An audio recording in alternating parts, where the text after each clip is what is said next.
Ler a partir do 15. Jó 19, aleluia, a partir do 15.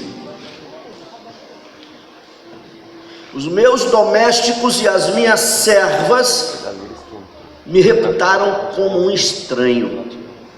Vinha ser um estrangeiro aos seus olhos.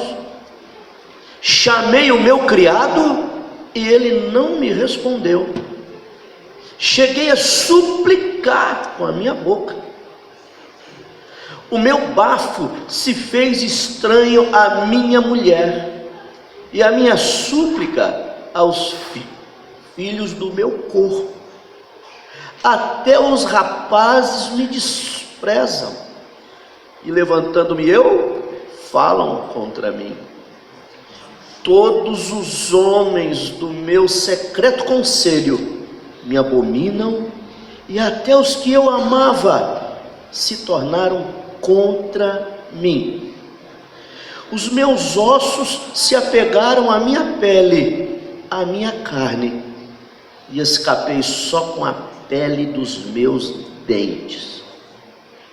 Compadecei-vos de mim, amigos meus, compadecei-vos de mim, porque a mão de Deus me tocou. Por que me perseguis assim como Deus, e da minha carne vos não fartais? Quem me dera agora que as minhas palavras se escrevessem, quem me dera que se gravassem em um livro, e com pena de ferro e com chumbo para sempre fossem esculpidas na rocha, porque eu sei que o meu Redentor vive, e que por fim se levantará sobre a terra, e depois de consumida a minha pele, ainda em minha carne verei a Deus. Aleluia. Amém? Assentai-vos, ó Espírito de Deus, usa a tua palavra mais uma vez como espada para os nossos corações, pois na tua mão ela é espada. Ela não é um livro comum. Tua palavra é lâmpada para os nossos pés, luz para o nosso caminho, espelho que reflete nosso rosto e reflete a tua glória. É martelo que esmiuça a penha, que quebra as superfícies e resistências mais rígidas. Ó palavra poderosa, atinge-nos mais uma vez, penetra na divisão da alma e do espírito, para a glória do teu nome. Cura nessa manhã, venha ser palavra de Deus o nosso chão, em nome de Jesus, amém. Aleluia. Uma vez Lutero disseram para ele: você fez uma grande obra. Ele disse, é uma das frases das muitas de Lutero: eu não fiz nada, a palavra fez tudo. E tem muita razão, como homem que resgata a leitura da Bíblia, que traz novamente a Bíblia para o povo, traduz a Bíblia para o alemão popular, traz acessibilidade às Escrituras. E nós cremos na nossa igreja que a palavra energizada e vivificada pelo Espírito é ela que opera. Amém? Então você pode mudar métodos, mudar até metodologias homiléticas, você pode mudar o púlpito de lugar, a cor da parede, mas tem que ter a palavra, não pode nunca abrir mão da palavra. Amém? Em nome de Jesus, ela precisa ser profetizada, porque só assim que os ossos secos viram um exército, quando a palavra é profetizada. Amém? Você já ficou sem chão alguma vez? Nós já ficamos, eu já fiquei. Quem será que nunca ficou, né? Acho que todo mundo já teve um momento na sua vida, um dia, que ficou sem chão, na porta de uma UTI, ou então recebendo um não, ou recebendo uma notícia ruim, uma sentença horrível de um juiz, das mais diversas circunstâncias e nas mais diversas possibilidades. Eu e você, talvez algum dia já recebemos uma notícia, uma palavra que tirou o nosso chão, não é? porque somos seres humanos, estamos ligados em amor uns aos outros, e estamos ligados em laços muito fortes uns aos outros, as nossas famílias, e muitas vezes o que afeta o outro nos afeta diretamente. E eu e você já ficamos sem chão, com certeza, muitas vezes, como Jó ficou, não é? Eu e Lucimar já ficamos muitas vezes em muitos hospitais, recebemos diagnósticos horríveis, diagnósticos terminais, diagnósticos sem nenhuma esperança, não é? Como, por exemplo, ela transplantou o pâncreas, não o rim. O rim dela, se não é hoje, é amanhã, está fazendo aniversário, né? E a gente até ia fazer um culto de ação de graça. Então nós vamos fazer o dia de hoje é um dia de festa mesmo, viu, Natan? Não vamos ter que cantar de novo aqui, porque Lucimar está fazendo 20 anos de transplantada renal.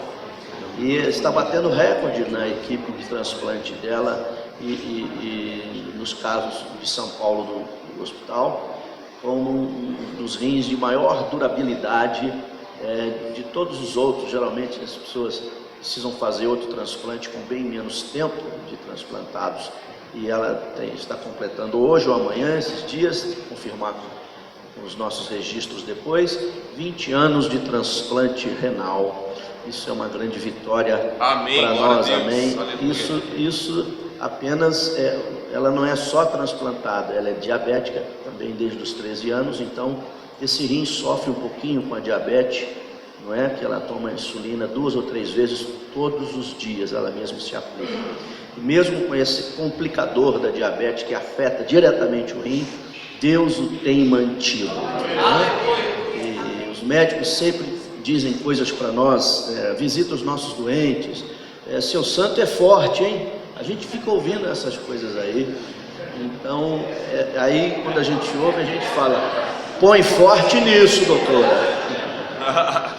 Não é? Ela tratou já com uma equipe em São Paulo, os tratamentos são multidisciplinares, são equipes, e estamos com outra equipe lá, e no Hospital Beneficência Portuguesa, e tem dado certo. Mas o chão, a gente já perdeu o chão algumas vezes, né? Uma delas foi quando os médicos disseram que tinha que amputar um dos pés e talvez o outro, por uma ferida que não secava de jeito nenhum, uma osteomielite que ela teve no osso do pé, e com o complicador da diabetes, essa ferida não fechava, e um dos médicos do Sírio-Libanês, especialista, ortopedista, dos mais procurados lá, nós pagávamos a consulta particular, o plano não cobria, e ele foi acompanhando isso, e ele falou, não vai ter jeito, ela estava internada já 60 dias, vai ter que talvez amputar esse pé, e depois você não se preocupa, existe sapatos ortopédicos e tal, mas a última palavra não é dele, não é deles, é de Deus. Amém. Né, pastor Leonardo? Olha aí, ó, fica em pé aí, novinho em folha, tá zerado, coração zerado. Vamos aplaudir Jesus pela vitória do pastor Leonardo. Olha ele aí, tá com a gente aí, ó. Ô, glória. Eu lembro quando a Beth ficou sem chão, né? Nós a visitamos no Hospital Moacir do Carmo e o pastor Leonardo, e mantivemos vários contatos. A gente fica sem chão numa hora de uma notícia assim, numa cirurgia arriscada, que a Lucimar também fez uma cirurgia igual a sua, trocando ponte safena e mamária, né? E o pastor Manuel foi visitar a gente uma vez, né? Pai do Eliseu Gomes. E ele disse assim, se console comigo, irmã, eu já fiz 4 cirurgias, eu já passei por isso. Ela falou, amém, tudo bem, mas acho que eu já fiz umas 12. Se console comigo também. Desde quando a pessoa coloca catéter para fazer diálise e outras coisas assim. Fique em pé, querida, o pessoal precisa te ver aí. Vamos aplaudir Jesus por a vitória da luta também. Olha para lá, olha para lá. E é interessante que depois de cada vitória, ela fica mais bonita, já notaram isso? Não é? Concorda, missionária mãe? Obrigado. Obrigado, viu? É isso aí, né? Então, obrigado, Mara, por essas palavras carinhosas. E é verdade. Eu também, minha família perdeu o chão quando eu tinha 7 anos, tive um tumor no cérebro e fiquei cego, ceguinho mesmo. E Jesus me curou. Meus pais perderam o chão, não é? Vocês lembram? de forma que a gente tem história para contar. Se eu tivesse morrido, é lógico, eu estaria na glória, muito melhor do que aqui, estaria na presença do Senhor, porque a gente partir em Cristo parece que é uma punição, mas é um prêmio, é que a gente nem pode saber como é o lado de lá, porque senão vai querer ficar pedindo para Deus para ir para lá rápido. O outro lado é muito melhor do que esse. Então, crente morre, Deus leva, não é? São coisas que estão dentro do mistério, do propósito de Deus, que não cabe a gente, como Jó, ficar fazendo pergunta. Jó fez umas 16 perguntas, eu estava vendo, alguém contou as perguntas que Jó fez, porque disso, né? E Deus respondeu com mais de 40 perguntas. Onde você estava quando eu criei isso, quando eu criei aquilo, quando eu criei esse bicho e aquele? Aí Jó entendeu que é melhor descansar na soberania de Deus do que ficar fazendo pergunta, por que isso, por que aquilo. Mas a gente faz, a gente é humano, Jó fez, a gente faz, eu faço, ela faz, você faz, quem é que não faz pergunta, né? Mas nós já ficamos sem chão várias vezes, quando ela tentou o transplante de pâncreas para curar a diabetes, era uma cirurgia um tanto nova no Brasil, e ela perdeu, teve uma infecção generalizada, ficou mais de 30 dias na UTI, e aquele foi um dos dias que eu perdi o chão, porque o especialista lá do Beneficência Portuguesa de São Paulo disse para nós que não tinha mais nenhum antibiótico na terra que ele pudesse usar, nada cortava a infecção, não tinha mais jeito. E então a gente entendeu que o problema não era mais com a terra, o problema já era, a solução já era bem do céu mesmo. E oramos, mas Deus, na vida da Lu, eu não sei se tem algum médico aqui entre nós, Deus tem a sua filha, né, Madison, está formando em medicina. Nós somos muito gratos aos médicos. Olha, Deus tem usado os médicos, gente, na vida da gente, e seria injusto se eu dissesse que essas curas não foram de Deus, vieram da graça de Deus, mas na instrumentalidade de muitos bons médicos. E nesses testemunhos, se eu fosse deixá-lo testemunhar aqui, eu posso até, se ela quiser, mas aí não daríamos tempo para mais nada, porque só das últimas 2 internações tem muita coisa para contar, né? De médico chegar e dizer, você está perdendo rim, o seu coração não sei o que, não é? E depois vai lá dizer, como você está boa, você não tem nada e tal, não era isso, não era aquilo. Então nós passamos por momentos que perdemos o chão, e você também já passou, a sua família já deve ter passado por algum momento, você perdeu o chão, e o médico diz, não tem mais antibiótico que corta isso. E nós oramos, e um médico doido lá falou, vocês autorizam a gente operá-la de novo? E abrir tudo de novo, não estava nem cicatrizado, mas nós vamos abrir e vamos tentar fazer uma varredura, lavar ela por dentro assim, e ver se tira esse pus. E nós autorizamos, já depois de muitos dias na UTI, e eles fizeram essa varredura, tiraram, e nós orando, jejuando, sempre pedindo para vocês, a vitória dela é de vocês. Amém. Vocês não tem? Agora com o WhatsApp, então fica molinho, né?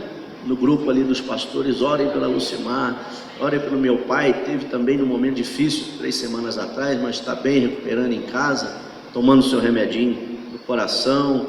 E eu peço oração mesmo, bispo. Eu sou um pedidor de oração, mas tenho orado por vocês também, e isso quem tem que saber é Deus. De forma que eu peço oração, a gente perdeu o chão, mas depois daquela intervenção ela veio a melhorar bastante. Parece que o remédio não estava tirando, na intervenção cirúrgica saiu, mas a bênção de Deus, porque era algo arriscadíssimo, até porque os problemas de cicatrização arriscadíssimo, e nós temos visto a mão de Deus operar na fornalha, não livrar da fornalha, mas livrar-nos na fornalha. Amém? Mas se teve um cara na Bíblia que perdeu o chão, esse cara foi o Jó. Essa pessoa foi o Jó. E aqui tem um pouco do desabafo dele, do abandono de tudo que ele estava sofrendo. Ele abre o coração, ele é humano, ele põe para fora, ele tem que falar, ele escreve, ele fala consigo mesmo, ele fala com quem pudesse ouvir. E aqueles amigos, eu e você sabemos que se aproximaram dele, com amigos como aquele, sinceramente fica difícil, né? A maioria dos amigos o julgando e imaginando que ele estivesse naquela situação porque estava em pecado. Frequentemente isso acontece, você está passando por isso, deve ter algum pecado.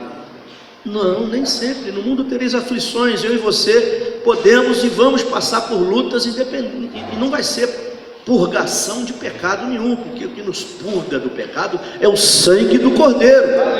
Não é o sofrimento. O que nos purifica é o sangue. O sofrimento nos ensina. O sofrimento é pedagógico, é didático, é para a gente crescer, não para purificar a gente. Isso é linguagem espírita, do karma. Não tem karma.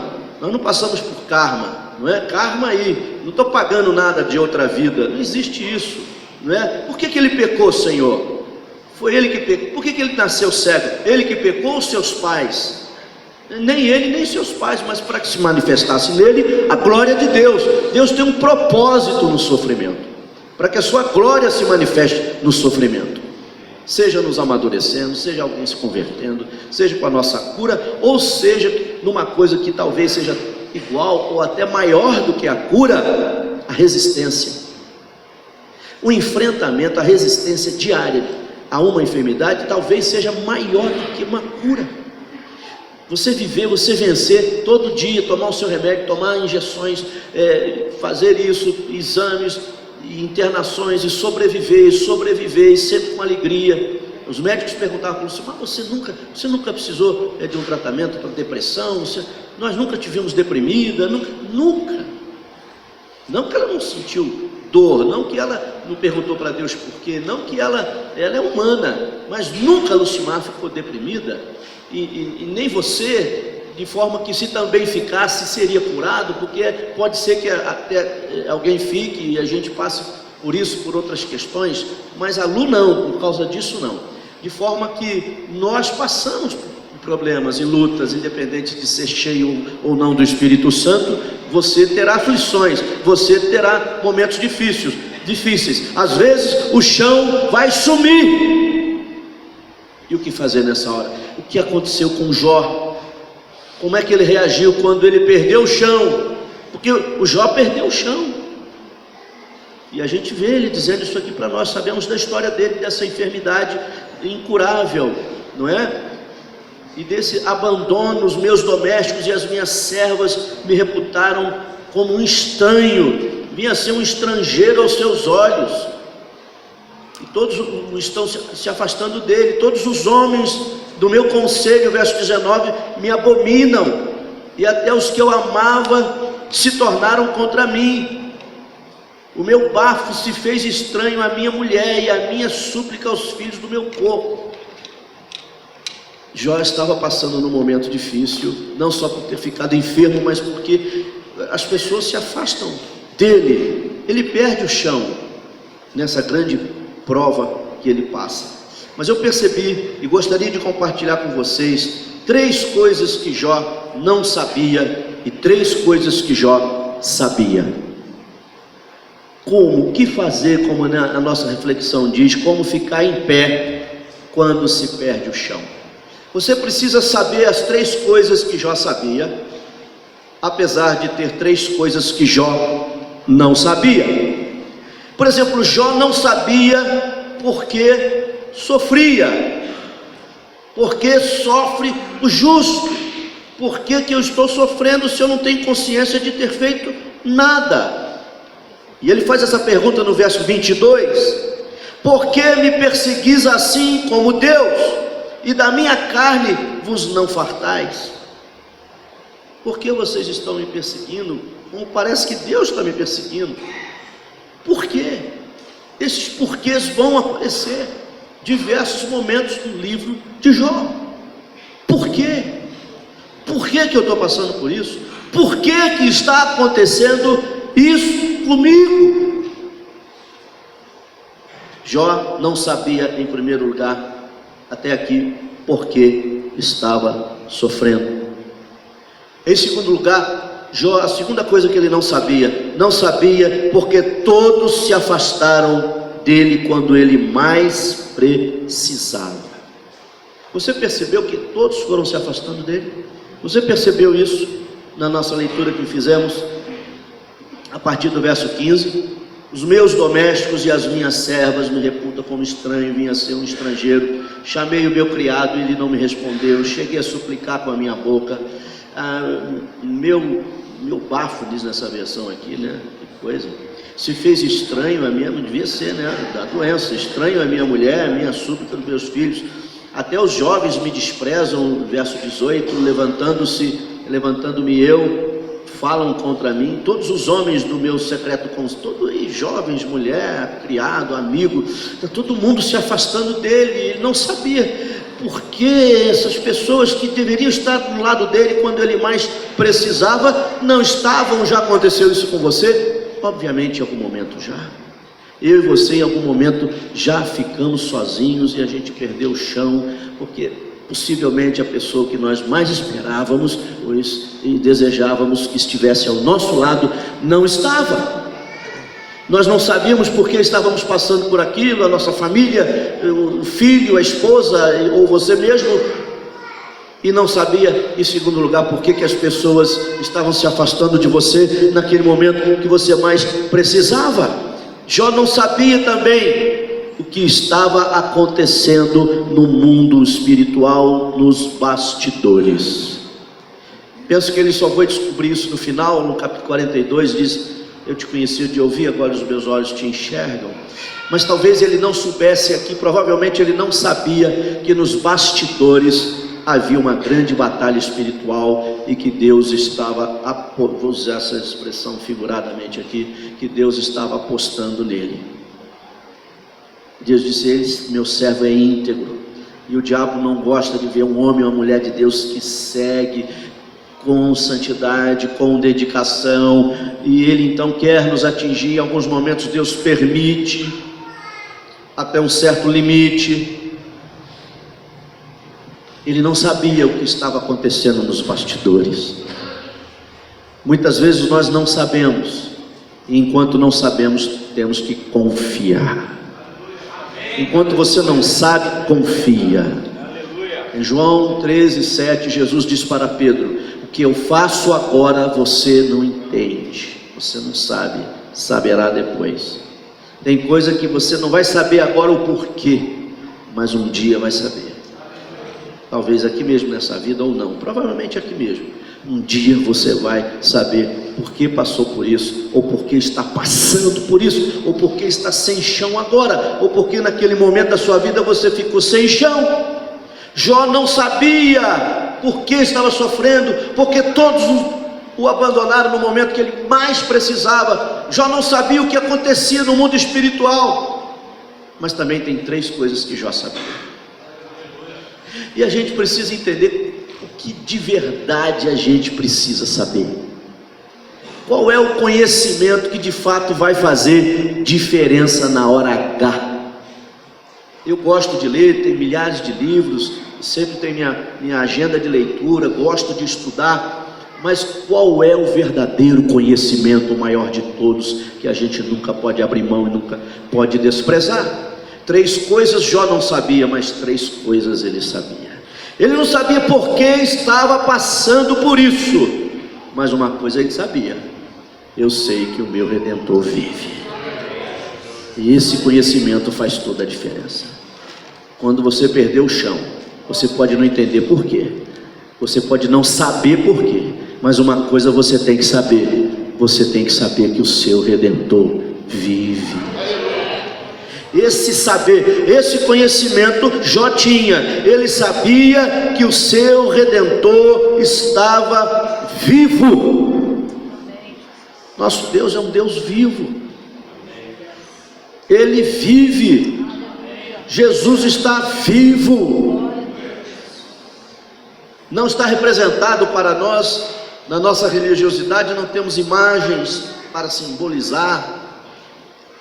Absolutamente não precisamos disso. A nossa fé nos faz enxergar um Deus vivo. Deus vivo, Jesus vive, Ele vive. E diz o cântico: porque Ele vive, posso crer amanhã. Jesus vive, Deus vive. Ele diz: o meu Redentor vive, o meu resgatador vive. Aquele que me redimiu e que me redime, o meu Redentor vive, eu tenho um Redentor e Ele vive, e Ele vai me resgatar, e Ele vai resgatar o soldado Ryan na hora que for. O resgate do soldado Ryan. Vocês assistiram esse filme? Alguém lembra? Não é? O único problema do soldado Ryan é que o Tom Hanks, quando foi resgatá-lo, ele não quis ser resgatado. Não é isso? Eu achei aquilo extremamente nobre da parte dele no contexto do filme. Não, todos os meus amigos morreram na guerra, não vou embora não, vou lutar até morrer. Nós viemos, ordem superior, você é o único da sua casa, nós temos que te levar embora. Nós já morremos um monte de gente, matou um monte de gente, sofreu muitos soldados para chegar até aqui para te resgatar, e você não quer ir, você tem que voltar. Não quero voltar, não, de jeito nenhum, vou lutar até morrer. Muito nobre a atitude dele. Mas invertendo a lição, invertendo o polo interpretativo, tem gente que não se deixa ser resgatado por Deus. O resgate chegou, o socorro chegou, deixa Deus te resgatar.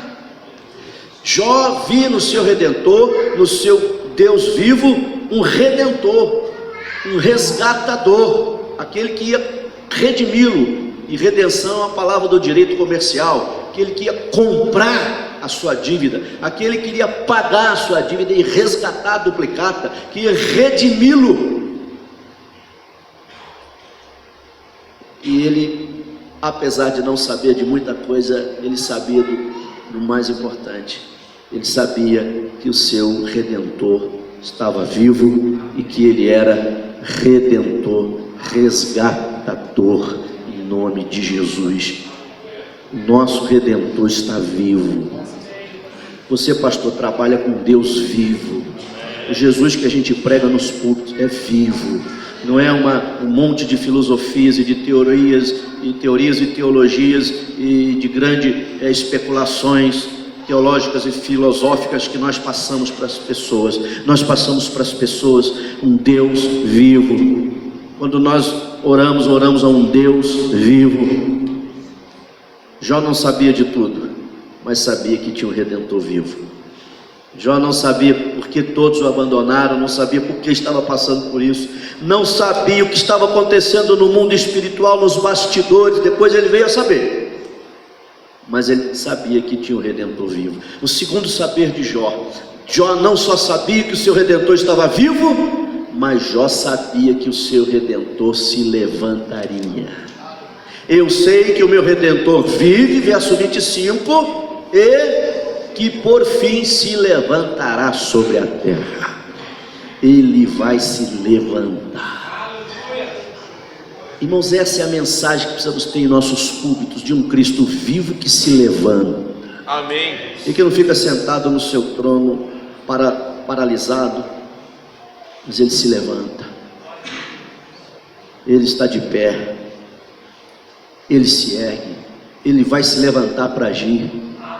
Essa era a visão que Jó tinha. Jó não sabia porque estava passando por tudo aquilo, mas ele sabia que o seu Redentor estava vivo, e sabia que o seu Redentor ia se levantar, que por fim ia se levantar, ia chegar um momento que ele iria se levantar. Uma terceira coisa que Jó sabia que o Redentor estava vivo, sabia que ele iria se levantar, e sabia que tinha convicção, em plena certeza, que ainda na sua carne, com seus olhos, ele veria isso. Isso no verso 26, e depois de consumida a minha pele, ainda em minha carne verei a Deus. Você era um homem de fé e de muita esperança. Estou passando por isso, eu estou sem chão, mas eu sei que o meu Redentor vive. Eu sei que ele vai se levantar, por fim vai se levantar. E eu sei que eu vou ver isso em vida. Eu verei isso na minha pele. Eu vou sofrer, olha só o que ele diz. E depois de consumida a minha pele, ainda em minha carne verei a Deus. Jó, o que você sabe? Você está numa situação dessa, você não sabe por que está passando por isso. Afinal, o que você sabe? Primeiro, eu sei que o meu Redentor vive. Eu sei que eu tenho um Deus vivo. Amém. Porque tem obreiro que parece que trabalha com Deus morto. Ele nunca acredita que algo pode surpreender, que algo pode acontecer na igreja. Ele passa essa mensagem de um Redentor morto para as pessoas. de um redentor que ficou lá atrás, de um cristianismo de museu. Em Atos aconteceu isso, em 60 e tal aconteceu isso, mas hoje também acontece. Amém. Porque o nosso Redentor está vivo hoje, aqui e agora, e você e eu precisamos passar essa mensagem de que Ele vive, e vive hoje, e vive agora, e cura hoje, e opera hoje, e liberta hoje, e salva hoje, e transforma hoje, vive. Amém, Deus, aleluia. É Redentor, vive e se levanta. Aleluia. Ele vai se levantar. Amém? Aleluia. Esse é o tipo de Deus que nós pregamos. Esse é o tipo de Deus, que é o único Deus, o Deus que se levanta, o Deus que intervém. Como nós conhecemos essa linguagem do meio teológico, o Deus que intervém, o Deus que intervém na história, e está vivo e intervém. Você crê num Deus que intervém? Se não crê, não adianta nem orar. Orar vai ser uma reza, vai ser uma repetição extremamente litúrgica, ritualística, sem nenhum sentido. Mas se eu e você cremos que o nosso Deus, o nosso Cristo, vive e vai se levantar sobre a terra, faz sentido orar. Faz sentido orar. Ele vive. Jó não sabia de tudo, mas sabia que seu Redentor vivia. Sabia que ele se levantaria. E ele sabia que os seus próprios olhos iam ver. Ele cria nisso. Você crê que você vai ver com seus próprios olhos o agir de Deus? Amém, aleluia. Então você não precisa saber de tudo, mas essa coisa você precisa saber, que tem o Redentor vivo, que ele se levanta e que você vai ver o agir de Deus na sua vida. Você precisa saber dessas coisas e crer nessas coisas em nome de Jesus. Quero encerrar com mais uma reflexão sobre essa questão, sobre as 3 coisas que Jó não tinha e as 3 coisas que ele tinha, que eu acho interessante refletirmos nesse momento. Em primeiro lugar, Jó não tinha mais o respeito das pessoas. Nós vemos aqui a partir do verso 16, a profunda falta de respeito. Chamei ao meu criado, ele não me responde. Cheguei a suplicar com a minha boca, o criado não respondia.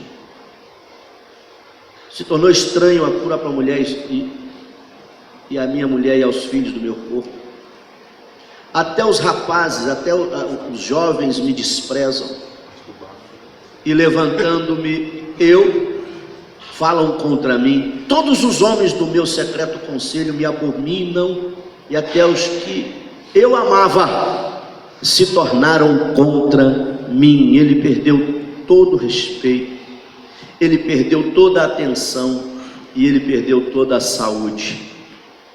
Jó não tinha mais o respeito das pessoas, Jó não tinha mais a atenção das pessoas, exceto alguns amigos que o visitavam mais para criticá-lo do que para outra coisa. Jó não tinha mais saúde, todos nós sabemos disso. Ele não tinha isso, mas 3 coisas ele tinha. Primeiro, ele tinha o Redentor vivo. Isso a gente já refletiu. Ele tinha o Redentor vivo. Outra coisa, ele tinha certeza, ele tinha fé. E isso é importante. Amém? Jó tinha o Redentor que vivia. Tinha uma certeza, eu sei, eu estou certo. Ele tinha uma convicção que nada podia arrancar isso do seu coração. Eu tenho um Redentor vivo e eu creio que ele vai se levantar. Eu sei que ele vive e se levantará sobre a terra. Ele tinha essa convicção, ele tinha essa certeza. Ouvir homens e mulheres que não têm certeza, que não têm fé, é a coisa mais entediante que pode existir. Pessoas sem fé têm que ficar caladas. Foi isso que aconteceu com o sumo sacerdote lá, Zacarias, no livro de Lucas, não foi isso? Ele entra para pai de João Batista, não é isso? Para orar, e o anjo disse: sua mulher é estéril, mas vocês vão ter um filho. E ele diz: mas como pode ser isso? E o anjo disse: você vai ficar mudo até o dia que o menino nascer. O menino vai chamar João Batista. Quando ele nascer, e ele então fica mudo até o Joãozinho nascer, porque ele não acreditava. E incrédulo tem que ficar mudo. Que incrédulo, pregador da incredulidade, quando abre a boca é um desastre, não sobra ninguém na igreja, e a família só não vai embora por alguma razão muito sublime, porque ouvir uma pessoa que não crê, ouvir uma pessoa que não tem fé, que não acredita que Deus vai mudar, que as coisas vão acontecer, que assoma o púlpito para pregar uma mensagem de incredulidade. Aqui é assim mesmo, aqui não tem jeito, aqui nesse bairro, aqui nessa cidade, aqui nesse país, aqui não sei o que. Para ouvir essas coisas, a gente não sai domingo à noite, coloca uma roupa, coloca um perfume, para escutar homens e mulheres sem fé, uma mensagem xoxa, michuruca, sem poder e sem fé. Sinceramente, eu prefiro ver televisão, eu prefiro jogar dama com meu pai, eu prefiro fazer uma outra coisa. Mas para ouvir um homem cheio de fé, cheio do Espírito Santo e de fé, vale a pena pegar um ônibus, 2 ônibus, 3 ônibus e ir lá escutá-lo. E as pessoas fazem isso. Amém. As pessoas não vêm mais na igreja como antigamente, senhor bispo. Só se for na sua, porque tem igrejas aí que está pondo gente pelo ladrão. Na sua rua, se bobear. Mas eles estão vendendo o evangelho. Calma, vai lá primeiro ver. Não julga sem saber. Nós precisamos ter nos nossos púlpitos uma mensagem de fé. Amém. Porque o justo viverá pela fé, e se ele retroceder, o evangelho é fé, de fé em fé. A mensagem tem que ser fé contra o pecado, sim. Paulo Júnior que o diga no YouTube, Paul Washer que o diga. Passar a mão no pecado jamais. Mas quando eu ouço esses caras, eu fico pensando muito na lei. Aí eu tenho que ler um pouquinho o Max Lucado, eu tenho que juntar Paulo Júnior, Paul Washer com o Max Lucado, porque o Max Lucado me lembra que existe uma graça maravilhosa, preciosa. Amém, aleluia. Então, sim, tem que denunciar o pecado, pregar contra o pecado, mas é preciso também pregar a abundante graça, porque onde abundou o pecado, superabundou a graça, e preciso ter uma mensagem de fé no altar. As pessoas precisam estar toda semana ali, precisam de uma mensagem de fé. Você errou, você vai para o inferno, se isso aí Deus não agrada, mas existe uma porta de saída, existe uma saída, sempre existe uma saída. Existe ou não uma saída? Amém. Vou fazer uma pergunta aqui. Quem já entrou aqui em algum dia de carro numa rua sem saída? Vocês conhecem essa pergunta? Alguns já conhecem. Nunca? Quem já entrou? Levanta a mão. Levante a mão. Pode abaixar. Muita gente não entrou, né? Aí eu te pergunto a segunda pergunta: como é que você está aqui hoje? Você não saiu dessa rua? Não existe rua sem saída. Existe rua sem continuação. Rua sem saída é uma mentira. O Detran devia mudar essa placa. Rua sem continuação. Saída tem, dá a volta e sai. Talvez você entrou num problema, não está conseguindo sair, dá a volta, se humilha, volta atrás, dá um passo atrás, 2, 3, você sai. Amém. Não existe problema sem saída, rua sem saída. Existe sem continuação. Pergunta isso para suas ovelhas no seu sermão. Isso vai motivá-las. Não existe problema sem solução para Deus. Não existe rua sem saída. Tem uma saída, volta. Não tem continuação, isso é verdade. Existem ruas que não têm continuidade, mas saída tem. Por onde você entrou, você sai. Querido, por onde você entrou, você sai. Lembra-te de onde caíste. É por onde você entrou que você sai. É voltando lá e se consertando, é voltando lá e pedindo perdão, é voltando lá e pagando a conta, é voltando lá e consertando as coisas, é por lá que você sai. Por onde você entrou no problema, é por onde você sai do problema.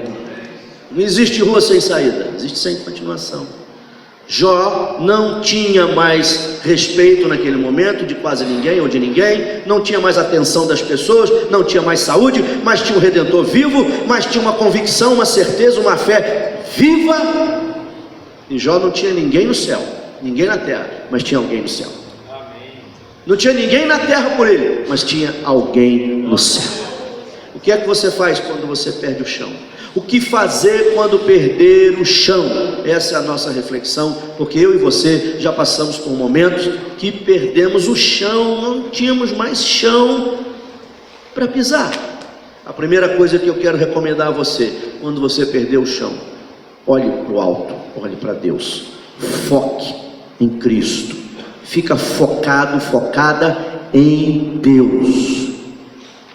Dê toda a sua atenção, ou a maior atenção, para Deus, não para o diagnóstico, não para a sentença, não para uma palavra negativa, não para aquela crise, não para a dor, mas para Deus, olhando para Jesus, autor e consumador da fé, o qual pelo gozo que lhe estava proposto suportou a cruz, desprezou a afronta e assentou-se à destra de Deus, do Pai. O segredo é esse: quando faltar o chão, mire, foque, fixe o seu olhar em Jesus. E o texto diz, olhando, não diz olhai. Olhai para Jesus, diz olhando, é um ato contínuo, olhando, continua olhando, fica olhando, está internada, tivemos internados, estão olhando para Jesus, sempre olhando para Jesus. O médico dizia uma coisa, mas a Bíblia na mão dizia outra, e a gente lendo a palavra, a gente olhando para Jesus. A dor vem, o diagnóstico horrível vem no primeiro dia, um diagnóstico terrível na segunda semana, mas a gente está olhando para Jesus. Na quarta semana, os diagnósticos de vitória chegam, os exames bons chegam, a alta chega, olhando para Jesus. Perdeu o chão, mantenha os olhos no céu. O seu assunto não é mesmo com o chão, não, é para o céu. Você não é mais do chão, cidadão do céu. Perdeu o chão, mantenha os olhos no céu, mantenha os olhos em cima. Perdeu o chão, fique olhando para o alto, olhando para Deus. Em segundo lugar, quando faltar chão, quando faltar o chão, profetiza para você mesmo. Você precisa profetizar também para você. Você não pode profetizar só para o vale de ossos secos, mas você tem que profetizar para as áreas que estão secas na sua vida. Você tem que profetizar para você. Parece que Jó está falando com ele mesmo, porque ninguém dava atenção para ele, ninguém escutava o cara. Com quem ele está falando? Ele parece, né? Ele se queixa da obstinação, da dureza dos seus amigos. Possivelmente estava falando com Eliabe, mas é preciso que em alguns momentos eu e você, que nós conversemos conosco mesmo, que nós profetizemos para nós mesmos, que nós lideremos a nós mesmos. Autoliderança. Você precisa se liderar, você precisa profetizar para você também. Você não pode profetizar só para os outros, tem que profetizar para você. Já ouvimos a citação do Salmo 42 aqui. Por que te perturbas dentro de mim, ó alma? Espera em Deus.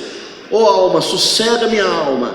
Por que está perturbada? Espera em Deus, espera em Deus. Eu sei que meu Redentor vive, Ele vai se levantar. Ele não se levantou ainda, mas Ele vai se levantar. Em nome de Jesus. Amém. Aleluia. Conversa com a sua alma, profetiza para você.